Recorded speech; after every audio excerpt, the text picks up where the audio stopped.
बोल सत्यनारायण भगवान की जय। द्वापर युग के समाप्त होने के बाद कलयुग के प्रारंभ में पवित्र तीर्थ स्थल नैमिषारण्य में आर्यवर्त के 88,000 ऋषि एकत्रित हुए। उन ऋषियों ने सर्वश्रेष्ठ मुनि जी श्री सूत जी से पूछा कि हे भगवान, कलयुग में मनुष्य ने छल कपट और ईर्षा द्वेष के अधिक बढ़ जाने के कारण अशांति का वातावरण तेजी से बढ़ रहा है। मनुष्य धर्म कर्म को भूल गया है और निर्धनों के शोषण, असहायों पर अत्याचार करने और धर्म विरुद्ध आचरण में लिप्त है, जिससे वह पापों के बोझ से दबता जा रहा है। इस कठिन परिस्थिति में मनुष्य इन सभी विकृतियों से बचते हुए सुख शांतिपूर्वक और बंधुजनों से मित्रता के साथ जीवन व्यतीत करता हुआ अंत में मोक्ष को कैसे प्राप्त करें। हे भगवान, मनुष्य के कल्याण के लिए ऐसा कोई उपाय बताइए जिससे मनुष्य को पुण्य मिले तथा उसके जीवन की सभी मनोकामनाएं पूर्ण हो सके। शास्त्रों के सर्वश्रेष्ठ विद्वान श्री सूत जी ने कहा कि हे ऋषियों, आपने जगत के कल्याण के लिए बहुत ही अच्छा प्रश्न किया है। अब मैं उस मंगलकारी व्रत को आपसे कहूँगा जिसके प्रभाव से सृष्टि के सभी प्राणी जीवन में सुख संपत्ति, वैभव और समृद्धि पाते हैं, उनकी सारी मनोकामनाएं पूर्ण होती है। इस व्रत के विषय में एक बार देवर्षि नारद जी ने भी भगवान लक्ष्मी नारायण से पूछा था। तब शेषशाही श्री विष्णु भगवान ने नारद जी से जो कथा कही थी उसी कथा को मैं कहता हूँ, आप सभी ध्यानपूर्वक होकर सुने। एक बार देवर्षि नारद जी मानव के कल्याण की इच्छा से विभिन्न लोकों में घूमते हुए पृथ्वीलोक में पहुँचे। उन्होंने पृथ्वीलोक में घूमते हुए देखा कोई पुरुष बोझड़ हो रहा है, कोई पैर कट जाने के कारण रास्ते में पड़ा हुआ है, कोई भीख मांग रहा है, किसी गरीब को अमीर सेठ कोड़े से मार रहा है, कोई नेत्रहीन होकर ठोकर खाते हुए गिरता पड़ता जा रहा है।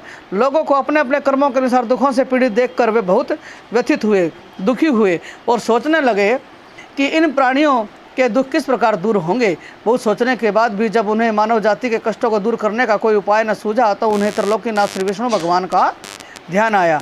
तब देवर्षि नारद जी आकाश मार्ग से क्षीर सागर में शेष नाग की सैया की ओर चल दिए। उस समय श्री विष्णु भगवान किसी गहरी चिंता में मगन थे। देवर्षि की वीणा के मधुर संगीत को सुनकर वह अपनी चिंता भूलकर पास ही बैठी श्री लक्ष्मी जी से बोले, हे प्रिय, वीणा की संगीत लहरी से मुझे नारद जी के आने का आभास हो रहा है। अभी लक्ष्मी जी कुछ बोल पाती कि नारद जी आकाश मार्ग से उनके सामने उपस्थित हुए। नारद जी को अचानक आया हुआ देखकर श्री विष्णु भगवान ने मुस्कुराते हुए उनका स्वागत किया और उनके आने का कारण पूछा।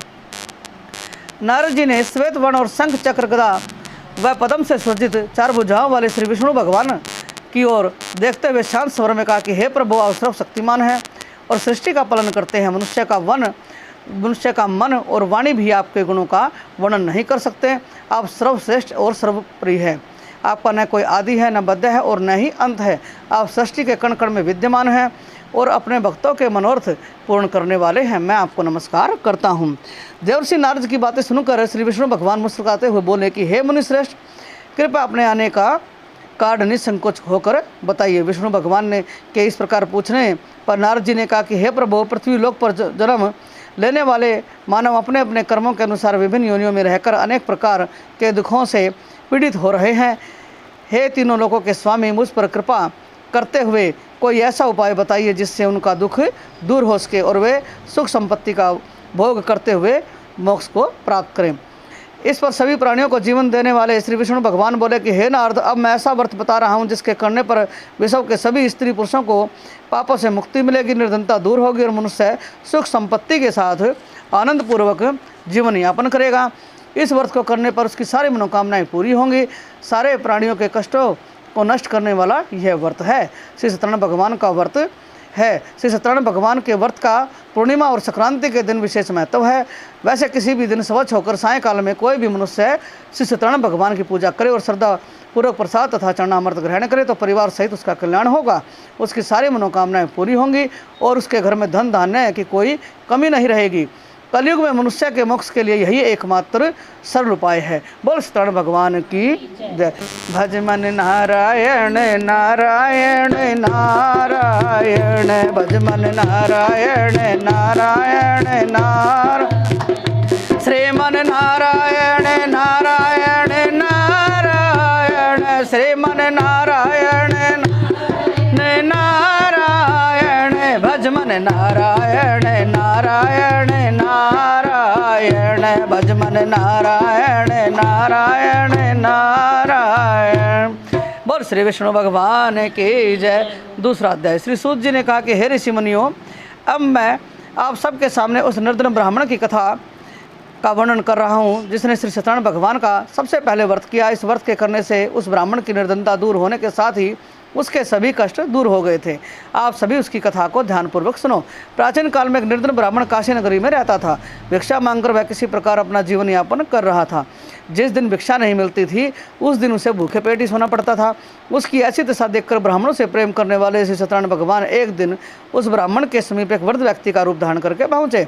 वृद्ध व्यक्ति के रूप में उन्होंने उस ब्राह्मण से पूछा कि हे ब्राह्मण देवता, तुम इस प्रकार घर घर भिक्षा मांगकर अनेकों कष्ट सहते हुए कैसे जीवन यापन कर रहे हो। वृद्ध व्यक्ति के इन वचनों को सुनकर ब्राह्मण बोला कि हे मित्र, मैं बहुत गरीब ब्राह्मण हूँ। आय का कोई साधन न होने के कारण मैं भिक्षा मांगकर किसी प्रकार अपना जीवन यापन कर रहा हूँ। यदि आप मेरी निर्धनता को दूर करने का कोई उपाय जानते हो तो कृपा कर मुझसे बताएं। निर्धन ब्राह्मण के वचन सुनकर वृद्ध व्यक्ति ने कहा, हे मित्र, श्री सत्यनारायण भगवान का व्रत करने, व्रत कथा सुनने और प्रसाद ग्रहण करने से तुम्हारी गरीबी अवश्य ही दूर होगी। श्री सत्यनारायण भगवान की पूजा करने से तुम्हारी सारी मनोकामनाएं पूरी होंगी और तुम्हारे घर में धन संपत्ति की कोई कमी नहीं होगी। ब्राह्मण को व्रत करने का विधि विधान बतलाकर वृद्ध व्यक्ति के रूप धारण करने वाले श्री सत्यनारायण भगवान वहाँ से चले गए और आगे जाकर अंतर्ध्यान हो गए। निर्धन ब्राह्मण ने वृद्ध व्यक्ति द्वारा बताए हुए व्रत को करने का निश्चय किया। वह रात को सो न सका। वह व्रत के विषय में ही सोचता रहा और पूरी रात श्री सत्यनारायण भगवान का स्मरण करता रहा। प्रातःकाल उठकर श्री सत्यनारायण भगवान का व्रत रखने का निश्चय कर वह निर्धन ब्राह्मण भिक्षा मांगने के लिए निकल पड़ा। उस दिन ब्राह्मण को भिक्षा में बहुत धन मिला। घर लौटकर उसने अपने आसपास के लोगों के साथ श्री सत्यनारायण भगवान की पूजा की और उन्हें व्रत कथा सुनाई। फिर सभी को प्रसाद देकर स्वयं भी प्रसाद ग्रहण किया। कुछ ही दिनों में उस ब्राह्मण की गरीबी दूर हो गई। उसके घर में धन धान्य की वर्षा होने लगी। धनी हो जाने पर लोग उसका सम्मान करने लगे। श्री सत्यनारायण भगवान की कृपा से निर्धनता दूर हो जाने पर ब्राह्मण हर माह श्री सत्यनारायण भगवान का व्रत करने लगा। हे श्रेष्ठ मुनियों, श्री सत्यनारायण भगवान का व्रत और पूजा करने से उस निर्धन ब्राह्मण के सभी कष्ट दूर हो गए। उस ब्राह्मण से श्री सत्यनारायण भगवान की व्रत कथा सुनकर अन्य व्यक्ति भी उनका व्रत करते हुए पूजा करने लगे। अब मैं आपको उन व्यक्तियों की भी कथा सुनाता हूँ जिनके कष्ट यह व्रत करने से दूर हुए। धन संपदा से संपन्न उस ब्राह्मण ने हर माह नियमित रूप से व्रत करते हुए जब अगले माह श्री सत्यनारायण भगवान का व्रत किया तो उस व्रत में बहुत से बंधु बांधव और मित्र सम्मिलित हुए। उसी समय जंगल से लकड़ियां काट कर लाता हुआ एक वृद्ध लकड़हारा वहां से गुजरा। बहुत तेज प्यास लगने की वजह से उस वृद्ध लकड़हारे ने जल पीने की इच्छा से लकड़ियों के गट्ठर को जमीन पर रख छोड़ा और घर के आंगन में पहुंचकर उस ब्राह्मण से पूछा कि हे ब्राह्मण देवता, अब आप किसका पूजन कर रहे हैं? इस व्रत को करने से क्या लाभ होता है? कृपया कर मुझे बताइए। वृद्ध लकड़हारे के साथ श्री सत्यनारायण भगवान का व्रत और पूजन कर रहा हूँ। यह व्रत करने से श्री सत्यनारायण भगवान की कृपा से निर्धनता दूर होती है और संसार के सारे दुखों से मुक्ति मिल जाती है। श्री सत्यनारायण भगवान की कृपा से ही मेरी निर्धनता भी दूर हुई है और मेरे घर में धन धान्य के भंडारे भरे हैं। ब्राह्मण से श्री सत्यनारायण भगवान के व्रत के विषय में जानकर वृद्ध लकड़हारा बहुत प्रसन्न हुआ और भगवान का प्रसाद लेकर चला गया। उसने भी श्री सत्यनारायण भगवान का व्रत करने का निश्चय कर लिया। चलते हुए लकड़हारे ने सोचा कि आज इन लकड़ियों को बेचने से जो धन मुझे मिलेगा उस धन से मैं श्री सत्यनारायण भगवान की पूजा करूंगा। ऐसा विचार करने के कारण उस दिन लकड़हारे को लकड़ियों के पहले से अधिक रुपये मिले। उस वृद्ध लकड़हारे ने उन रुपयों से केले की फली, घी, दूध, दही, गेहूं का आटा और शक्कर आदि सामग्री खरीदी। घर लौटकर लकड़हारे ने श्री सत्यनारायण भगवान का व्रत और पूजन किया। उस पूजा में उसके परिवार के सदस्य व आसपास के लोग भी सम्मिलित हुए। श्री सत्यनारायण भगवान की पूजा करने और व्रत कथा सुनने के उपरांत उस लकड़हारे ने प्रसाद बांटकर स्वयं भी प्रसाद ग्रहण किया। श्री सत्यनारायण भगवान की कृपा से लकड़हारे के घर में धन धान्य की वर्षा होने लगी। उसकी निर्धनता समाप्त हो गई और सत्यनारायण भगवान की पूजा करते हुए लकड़हारा आनंदपूर्वक जीवन व्यतीत करता हुआ अंत में मोक्ष पाकर वैकुंठ धाम को चला गया। बोल सत्यनारायण भगवान की जय। श्रीमन नारायण नारायण नारायण श्रीमन नारायण भजमन नारायण नारायण नारायण भजमन नारायण नारायण नारायण श्रीमन नारायण नारायण नारायण श्रीमन नारायण नारायण नारायण। बोल श्री विष्णु भगवान की जय हो। तीसरा अध्याय। श्री सूत जी ने कहा कि हे श्रेष्ठ मुनियों, अब मैं आगे की कथा सुनाता हूँ। प्राचीन काल में कनकपुर में उल्कामुख नामक एक बुद्धिमान राजा था। राजा सत्यवादी और जितेंद्रिय था। उसे किसी भी प्रकार का लोभ लालच नहीं था। वह प्रतिदिन मंदिर जाकर श्री सत्यनारायण भगवान की पूजा करता था और निर्धनों को अन्न, वस्त्र और धन देकर उनके कष्ट दूर करता था। उस राजा की पत्नी सुभद्रा बहुत सुशीला और सती साध्वी थी। वे दोनों हर माह श्री सत्यनारायण भगवान का व्रत करते थे। श्री सत्यनारायण भगवान की कृपा से उनके महल में धन संपदा के भंडारे भरे रहते थे। उनकी सारी प्रजा आनंद पूर्वक जीवन यापन कर रही थी। एक बार राजा उल्कामुख अपनी रानी और बहुत से अन्य लोगों के साथ भद्रशिला नदी के किनारे श्री सत्यनारायण भगवान की पूजा कर रहे थे। तभी नदी के तट पर एक बड़ी नौका आकर रुकी। उस नौका में एक धनी व्यापारी यात्रा कर रहा था। वह व्यापारी काफ़ी धन कमाकर अपने नगर को लौट रहा था। उसका सारा धन उस नौका में रखा हुआ था। नौका से उतरकर वह व्यापारी राजा उल्कामुख के समीप पहुंचा। राजा को पूजा करते हुए देखकर भी उसने पूछा कि हे राजन, आप इन सब लोगों के साथ किसकी पूजा कर रहे हैं? इस पूजा को करने पर मनुष्य को क्या फल मिलता है? राजा ने उस व्यापारी से कहा कि मैं अपनी प्रजा के साथ श्री सत्यनारायण भगवान की पूजा कर रहा हूँ। मैं हर पूर्णिमा को श्री सत्यनारायण भगवान का व्रत करता हूँ और फिर पूजा अर्चना कर भगवान का प्रसाद लोगों में बांटकर स्वयं भी ग्रहण करता हूँ। श्री सत्यनारायण भगवान का व्रत करने से मेरे राज्य की सारी प्रजा सुखपूर्वक रहती है। राजा के कथन को सुनकर व्यापारी ने कहा कि हे राजन, मैं भी श्री सत्यनारायण भगवान का व्रत करना चाहता हूँ। कृपया मुझे यह व्रत करने की विधि बतलाइए। राजा ने व्यापारी को श्री सत्यनारायण भगवान के व्रत की पूरी विधि बताई। फिर राजा ने व्रत कथा सुनकर अन्य लोगों के साथ व्यापारी को भी प्रसाद दिया और स्वयं भी ग्रहण किया। उस व्यापारी ने श्री सत्यनारायण भगवान का स्मरण करते हुए प्रसाद ग्रहण किया और आगे की यात्रा आरंभ कर दी। वह विभिन्न नगरों में व्यापार करता हुआ बहुत सा धन कमाकर अपने नगर लौटा। व्यापारी ने अपने घर पहुंचकर अपनी पत्नी लीलावती से कहा कि हमारे कोई संतान नहीं है। कनकपुर राजा अलकामुख ने मुझे बताया है कि श्री सत्यनारायण भगवान का व्रत करने और उनकी कथा सुनने से सारी इच्छाएं पूरी होती है। यदि श्री सत्यनारायण भगवान की अनुकंपा से हमारे कोई संतान हुई तो मैं श्री सत्यनारायण भगवान का व्रत अवश्य करूँगा। व्यापारी के इस प्रकार का निश्चय करने के कुछ समय बाद लीलावती गर्भवती हुई और 10वें माह उसने एक सुंदर लड़की को जन्म दिया। व्यापारी ने पुत्री के जन्म पर बहुत खुशियां मनाई, लेकिन श्री सत्यनारायण भगवान का व्रत नहीं किया। जब लीलावती ने अपने पति को श्री सत्यनारायण भगवान का व्रत करने के वचन की याद दिलाई तो वह बोला कि इतनी भी जल्दी क्या है, मैं इधर व्यापार में बहुत व्यस्त हूँ, अभी मेरे पास समय नहीं है। जब हमारी बेटी बड़ी हो जाएगी तो मैं इसका विवाह करूँगा, तब मैं श्री सत्यनारायण भगवान का व्रत अवश्य करूँगा। अपने पति की बात सुनकर लीलावती चुप रह गई। व्यापारी की पुत्री कलावती इस प्रकार बड़ी होने लगी जैसे शुक्ल पक्ष का चंद्रमा तेजी से बढ़ता है। शीघ्र ही 18 वर्ष बीत गए। एक दिन व्यापार में काफ़ी धन कमाकर लौटे व्यापारी ने अपनी बेटी को सहेलियों के साथ उपवन में घूमते हुए देखा तो उसके विवाह की चिंता होने लगी। अपनी पत्नी लीलावती से इस संबंध में बात कर व्यापारी ने कलावती के लिए योग्य वर ढूंढने के लिए अपने सेवकों को भेजा। व्यापारी के सेवक कंचनपुर नगर में पहुंचे और उन्होंने एक वाणिक पुत्र को देखा। वह वाणिक पुत्र अत्यंत सुंदर और गुणवान था। सेवकों ने वापस लौटकर व्यापारी को उस वाणिक पुत्र के विषय में बताया। वह व्यापारी उस सुंदर लड़के को देखकर बहुत प्रसन्न हुआ और उसके साथ कलावती का विवाह बहुत धूमधाम से कर दिया। दहेज में उसने वाणिक पुत्र को बहुत सारा धन दिया। कलावती का विवाह भी हो गया, लेकिन व्यापारी ने श्री सत्यनारायण भगवान का व्रत नहीं किया। लीलावती ने अपने पति को याद दिलाया कि आपने पुत्री के विवाह पर श्री सत्यनारायण भगवान का व्रत करने का निश्चय किया था, अब तो आप उसे करें। पत्नी की बात सुनकर व्यापारी ने कहा, लीलावती, अभी तो मैं दामाद के साथ व्यापार करने जा रहा हूँ। व्यापार से लौटकर श्री सत्यनारायण भगवान का व्रत और पूजन जरूर करूँगा। यह कहकर व्यापारी कई नौकाओं में सामान भरकर अपने दामाद और सेवकों के साथ व्यापार के लिए चला गया। उस व्यापारी के बार बार व्रत का निश्चय करने और फिर व्रत न करने से श्री सत्यनारायण भगवान क्रोधित हो गए और उन्होंने उसे दंड देने का निश्चय किया। व्यापारी अपने दामाद के साथ रत्नासार पुर नगर नामक नगर में पहुंचकर व्यापार करने लगा। श्री सत्यनारायण भगवान की माया से कुछ चोर वहां के राजा के महल में चोरी करके भाग रहे थे। राजा के सैनिक उन चोरों का पीछा कर रहे थे। भागते हुए चोरों ने सैनिकों से बचने के लिए चोरी का माल अवसर पाकर वहीं छुपा दिया जहां वे दोनों ससुर जमाई ठहरे हुए थे।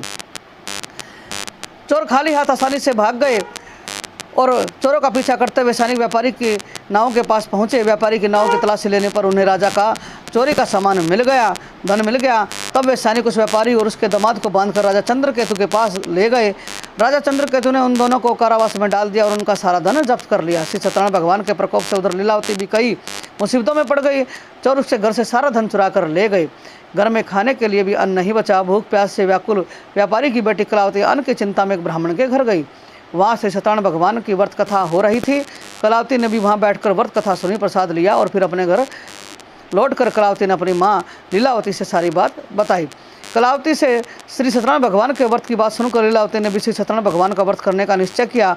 अगले दिन लीलावती ने अपने परिवार और आसपास के लोगों के साथ श्री सत्यनारायण भगवान का पूजन किया और फिर सबको प्रसाद बांटकर स्वयं भी प्रसाद ग्रहण किया। लीलावती ने अपने पति और दामाद के शीघ्र घर लौट आने की कामना से श्री सत्यनारायण भगवान का व्रत किया था। लीलावती के विधि पूर्वक व्रत करने और प्रसाद ग्रहण करने से श्री सत्यनारायण भगवान प्रसन्न हो गए और उनकी मनोकामना पूरी की। उन्होंने राजा चंद्रकेतु को स्वप्न में दर्शन देकर कहा कि हे राजन, वह व्यापारी और उसका दामाद बिल्कुल निर्दोष हैं। सुबह ही उन दोनों को छोड़ दो और उनका जितना धन तुमने लिया है वो वापस लौटा दो, अन्यथा तुम्हारा सारा धन, वैभव, राज्य आदि नष्ट कर दूंगा। इतना कहकर श्री सत्यनारायण भगवान अंतर्ध्यान हो गए। प्रातःकाल होते ही राजा चंद्रकेतु ने मंत्रियों और राज ज्योतिषी को रात के स्वप्न के बारे में बताया तो सभी ने व्यापारी को उसके दामाद को छोड़ देने के लिए कहा। राजा चंद्रकेतु ने तुरंत उन दोनों को छोड़ दिया, उनका सारा धन भी लौटा दिया। इस प्रकार से सत्यनारायण भगवान की कृपा से वे दोनों खुशी खुशी अपने नगर की ओर चल दिए। बोल सत्यनारायण भगवान की जय। भज मन नारायण नारायण नारायण, भज मन नारायण नारायण, श्रीमन नारायण नारायण नारायण, श्रीमन नारायण नारायण नारायण, भज मन नारायण नारायण, भज मन नारायण नारायण नारायण। बोल श्री विष्णु भगवान की जय। चौथा अध्याय।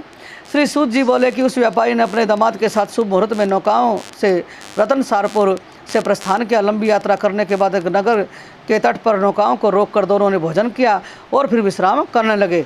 जब नदी किनारे वे दोनों विश्राम कर रहे थे तभी श्री सत्यनारायण भगवान साधु के रूप में वहां पहुंचे। उन्होंने व्यापारी के समीप पहुंचकर पूछा, हे वाणिक, तेरी नौकाओं में क्या सामान है? मन ही मन यह सोचकर कि दंडी साधु अवश्य ही कुछ मांगने की इच्छा से सामान के विषय में पूछ रहा है, व्यापारी ने झूठ बोल दिया। हे दंडी स्वामी, मेरी नौकाओं में तो बेल पत्ते भरे हुए हैं। व्यापारी का झूठे वचन सुनकर श्री सत्यनारायण भगवान ने कहा कि हे वैश्य, तुम्हारा वचन सत्य होगा। इतना कहकर दंडी वेशधारी श्री सत्यनारायण भगवान वहाँ से चले गए। उधर वह व्यापारी दंडी साधु को वहाँ से खाली हाथ लौटाकर बहुत खुश हुआ, लेकिन अगले ही पल उसकी सारी खुशियाँ समाप्त हो गई।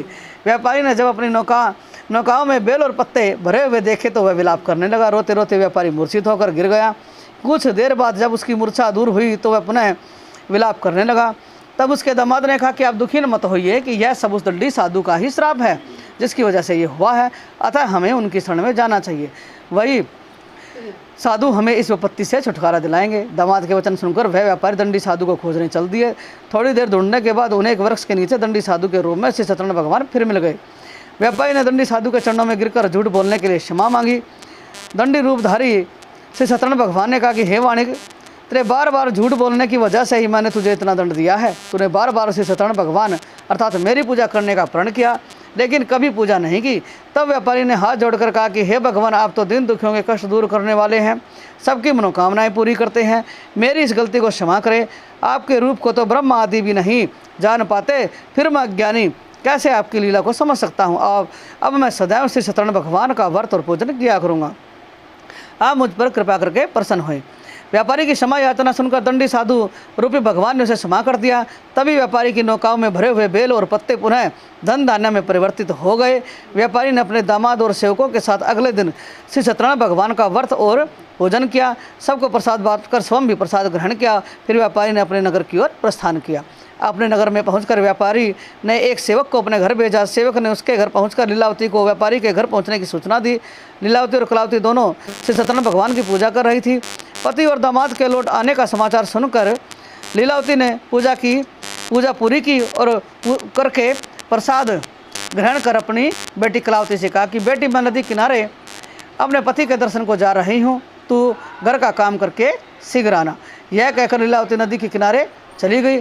पति से मिलने की खुशी में कलावती प्रसाद ग्रहण किए बिना ही घर से निकलकर नदी के किनारे पहुंच गई। उसके प्रसाद ग्रहण न करने पर श्री सत्यनारायण भगवान क्रोधित हो गए।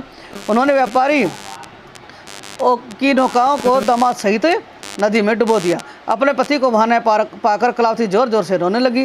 तब व्यापारी ने कहा कि पुत्री, अवश्य ही तुझसे कोई भूल हुई है जिससे श्री सत्यनारायण भगवान ने तुझे यह दंड दिया है।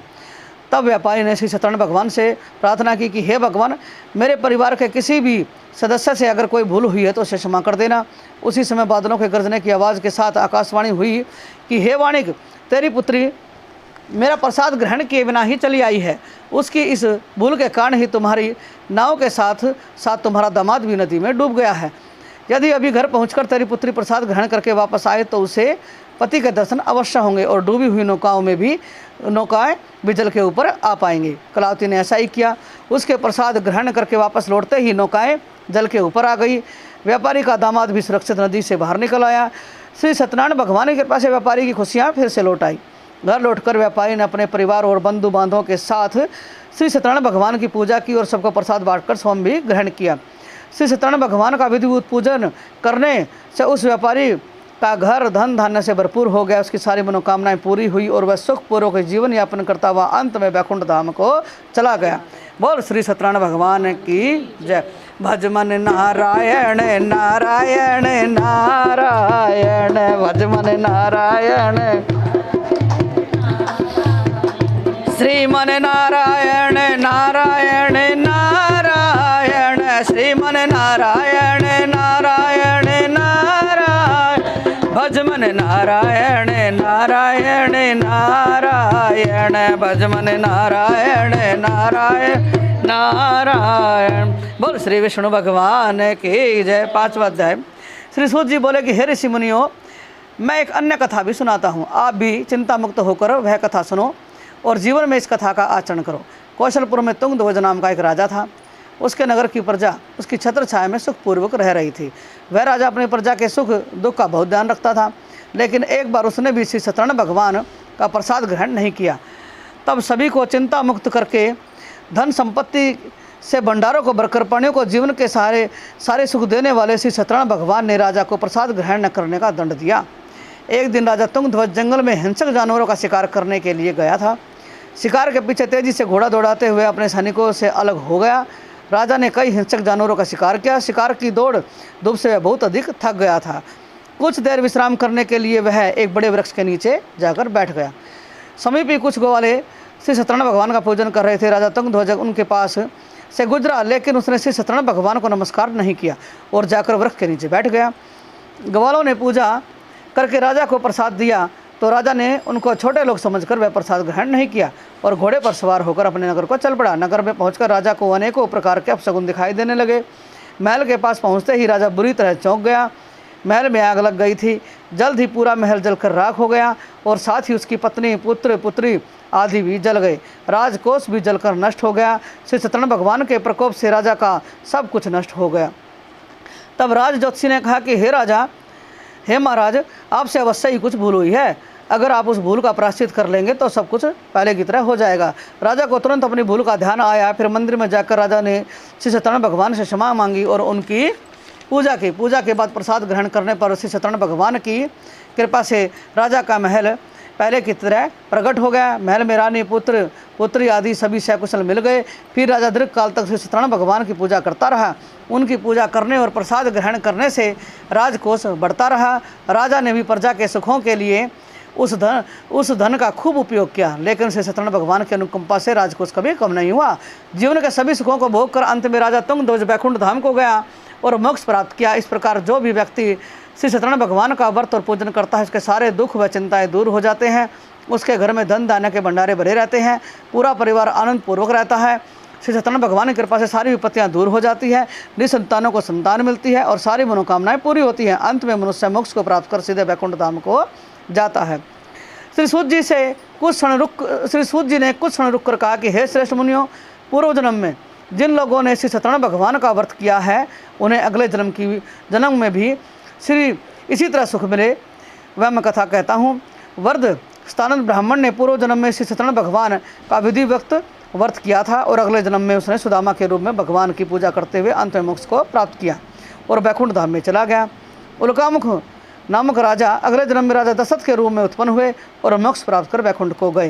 व्यापारी ने मोरध्वज के रूप में अगला जन्म लिया और अपने पुत्र को आरे से चीरकर भगवान की अनुकंपा से मोक्ष प्राप्त कर वैकुंठ धाम में गया। राजा तुंगध्वज ने मनु के रूप में अगला जन्म लेकर भगवान की पूजा पाठ करते हुए लोकप्रिय होकर सदकर्म करते हुए मोक्ष प्राप्त किया और वैकुंठ धाम को चले गए।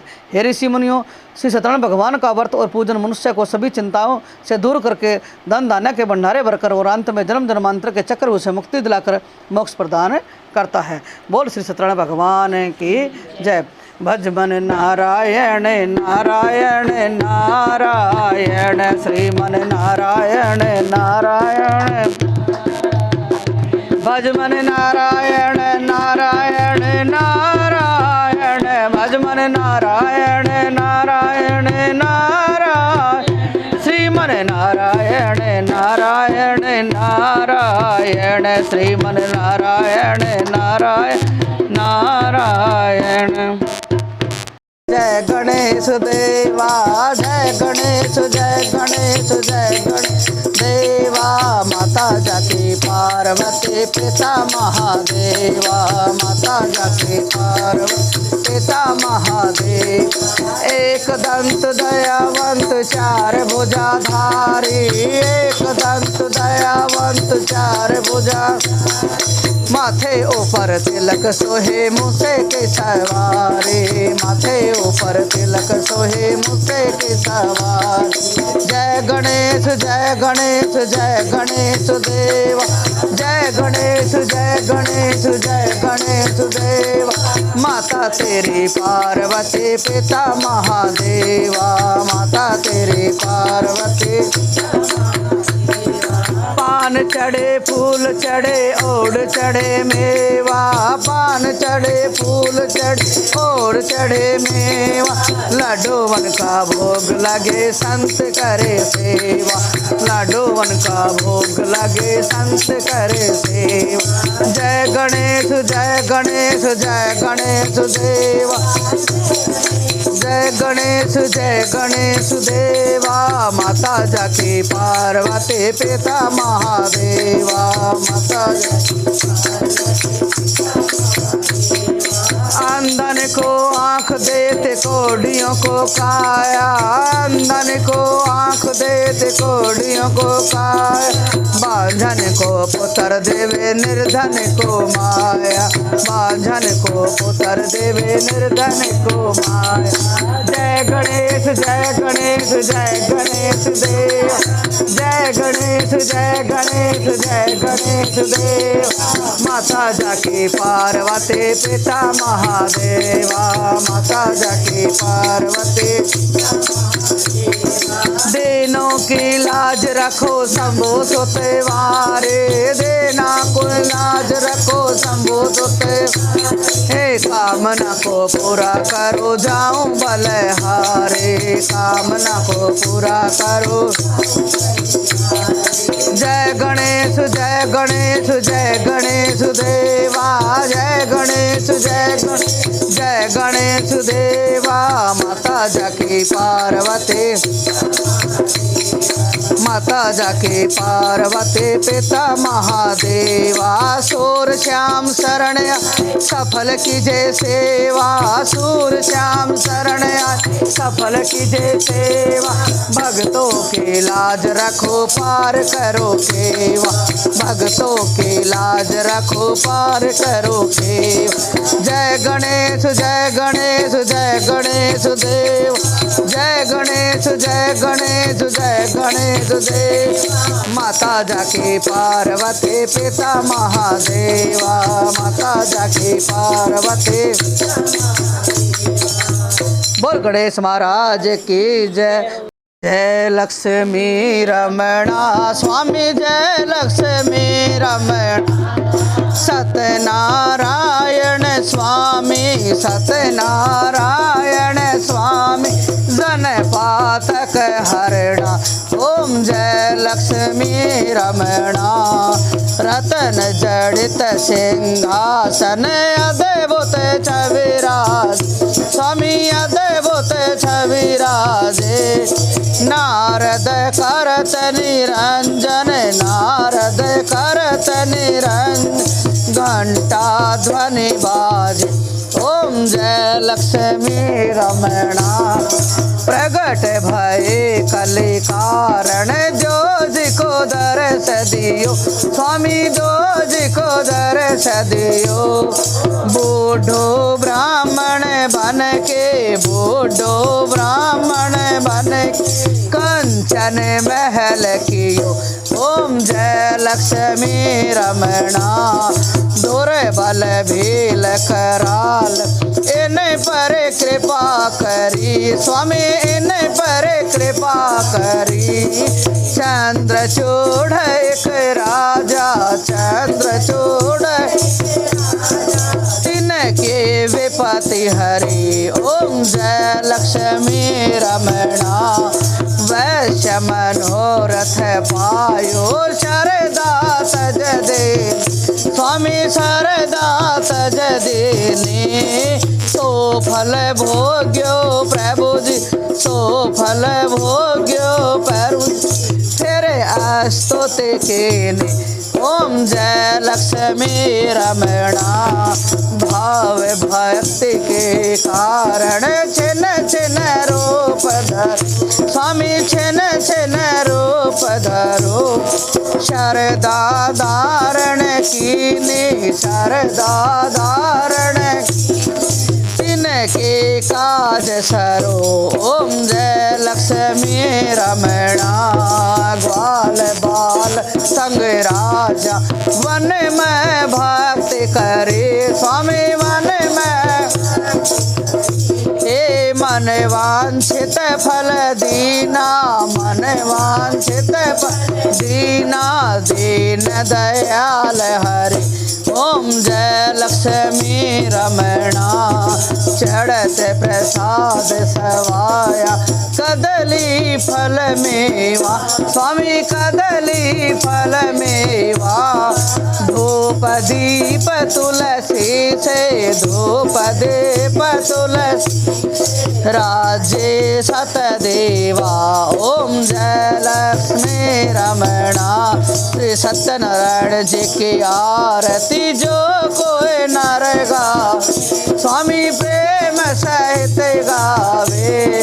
कहत शिवानंद स्वामी, कहत हरि हर स्वामी, मन वांछित फल पावे, ओम जय लक्ष्मी रमणा।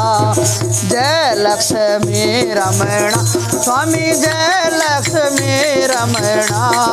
सत्यनारायण स्वामी, सत्यनारायण स्वामी, जन पातक हरणा, ओम जय लक्ष्मी रमणा।